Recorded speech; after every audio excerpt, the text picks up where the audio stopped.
Hey there, Mountaineers. I have a new Dollar Tree video for you, and I guess I'm gonna go ahead and throw some pickups in this video as well. Stuff I picked up the last couple weeks that I didn't show in the last video. So let's go ahead and jump into it. I got a few. I got about 10, I think, from the Dollar Tree. I got Breakin', this old 80s breakdancing movie. It's a classic. I have the Blu-ray set, but I picked up Breakin' 2 on DVD not too long ago. For my buddy, so I was excited to see Breakin' 1 sitting there as well, so I grabbed him a copy of this as well. He loved this as much as I did in the 80s, so he'll enjoy that. I got Tonya. I wish I'd have found the Blu-ray because I've been trying to phase off the DVDs, but I'm sure I'll find this cheap on Blu-ray and upgrade it later on. I haven't seen it yet, but it sounded interesting. Even if I don't keep it, I like to buy these Dollar Tree movies sometimes and watch them, sort of like renting them and then just throw them in the yard sale. Blinded by the Light. I like Bruce Springsteen, and I hadn't heard of this before, and I really get into musicals, so I figure I might enjoy this one. If not, like I said, I'll just throw it in the Dollar Tree stuff. It actually has a digital code, so if that works, I might just watch it on there and go ahead and throw it in there already. Zoolander. I'm not sure if I had this on Blu-ray or not, so I went ahead and grabbed it. I figured $1 if I did have it, I could just throw it in the yard sale stuff as well. Funny movie if you've never seen it. I'm a big Owen and Luke Wilson fan, so also like Will Ferrell. So I'm not really big on Ben Stiller. His movies are okay, but I'm a big Vince Vaughn fan though, and Paul Rudd. So I grabbed Locust. I've never heard of this or seen it, but I figure with them two, it's got to be good. Let me know in the comments. Maybe you can save me some time. I usually enjoy anything Paul Rudd and Vince Vaughn's in though. Next I got Katie Holmes' Pieces of April. I've never seen this, but I've always wanted to. I don't know if it's any good or not. It looks pretty good. Let me know about that one as well. It's got a pretty good cast besides just her too. Shaft on Blu-ray. This is the one that was released in the early 2000s, I believe, with Samuel Jackson. I've never seen this one, so I don't know if it's any good. So let me know in the comments on this one as well. And my last of the Dollar Tree pickups. Wow, I got all the Dollar Tree pickups in under 3 minutes.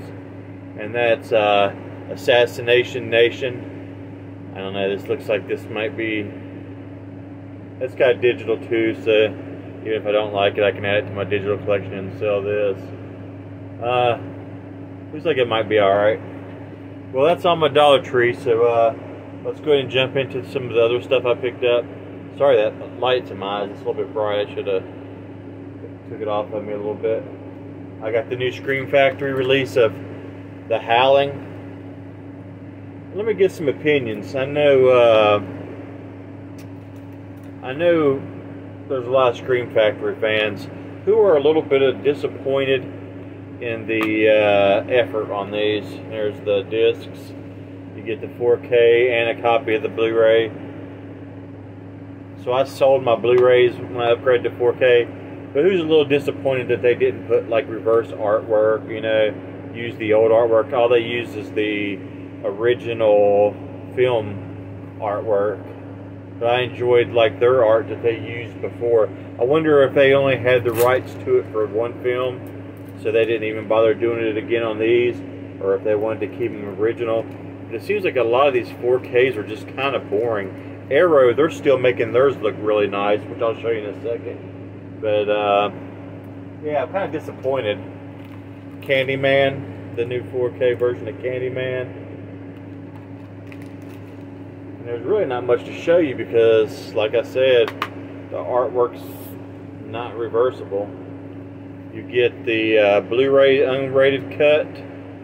You also get the 4K Ultra HD, and you also get Blu-ray theatrical cut. So you can still get the same that was in the other Blu-ray set, so I sold my other Blu-ray set.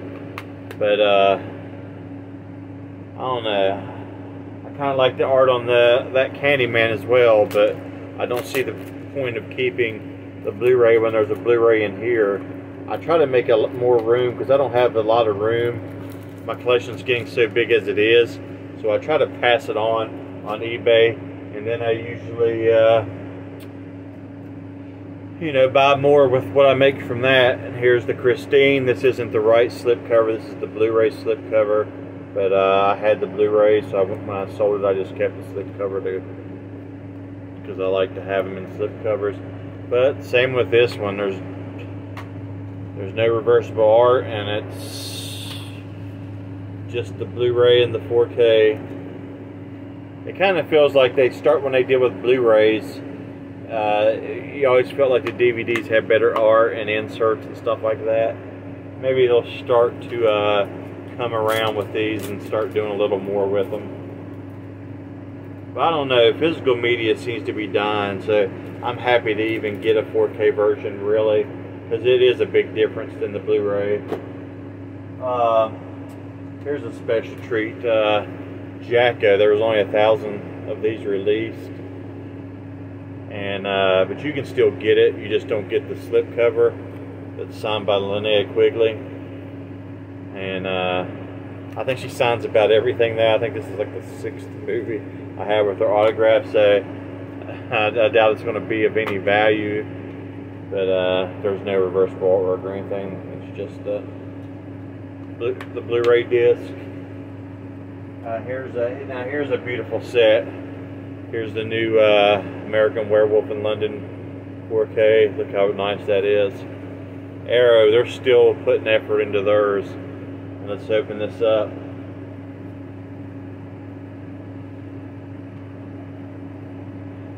And you get a beautiful little book here that is just loaded with, look at that, just loaded with beautiful stills from the movie and information. Just really, really, really nice release. They always, even though they're doing 4Ks now, they're still putting the same kind of effort into their releases as they did on the Blu-rays, and I appreciate that. You get a poster that has the new artwork as well as the original poster. I like the new artwork a lot better than the original poster. It's pretty cool. It's got the transformation. And I watched this the other day, and it looks really, really good. It is a big improvement over the Blu-ray, and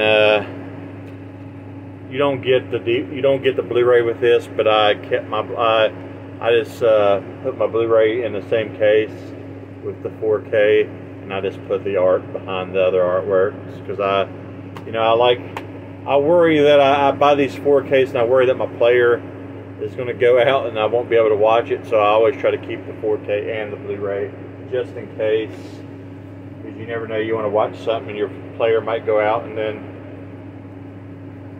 you always got a cheap Blu-ray player laying around that you can watch something on, but you don't have multiple 4K players. And then here's some other little cheap stuff I got. The Sailor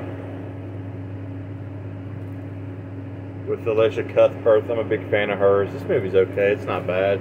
It's worth a watch. I don't know if I would buy it, but it's worth a watch. Got the new Harlem Knights came out on the 28th. I was excited for this. I always grab every Richard Pryor movie. Huge fan. Plus this has like Red Fox. Has a lot of really good actors in it. This I hadn't seen yet, but I look forward to checking it out, so let me know if you've seen it. But it's C for Me. Pretty good. It's supposed to be about this girl that is blind. There's an app called See For Me, and you can like shine your camera and someone will help you find stuff in your house, and I guess there's like an intruder and she's trying to help her survive. Sounds like an interesting story. Euro Trip Unrated finally came out. I had pre-ordered this probably 4 or 5 times and it kept getting canceled, but there's nothing really inside. I kept my regular disc as well, so I would have both the unrated and the rated, and I just threw the art behind this one. But yeah, I'm excited to see that finally came out. It's not a huge difference. I think there's like a minute more material, but still, it's a good movie and I enjoy it. And then we have Horror Pack. I only had one double this month, and it was Queens of Scream. It has I Know What You Did Last Summer, Vacancy, and When a Stranger Calls. That's 3 really good movies. I figure they announced I Know What You Did Last Summer was coming to 4K, so they probably got a good deal on these. I can't wait to pick that up as well. I hope they do all 3 on 4K, but I figure they just do the first 2. And they also got Dead by Midnight, the director's cut, which is signed by all 4 directors. This is like an anthology, and I guess they all signed it. This was the limited edition this month. I read that this is actually pretty good. I'm looking forward to watching it. Big surprise here was The Sadness, which this is a brand new movie from Shudder, and that was in Horror Pack this month. I heard this is really good. It's a big surprise to see a new movie in here. That's almost worth the value alone, in my opinion. And then last but not least, we have Bad Samaritan. That was the other Horror Pack movie this month. And pretty good Horror Pack. Only one double. Usually if I have one double, I'm satisfied. When I have 2, sometimes, you know. But that's it, guys. I appreciate you watching. As always, thanks for the support. Please like and subscribe. All that good stuff. And till next time, guys. See you later.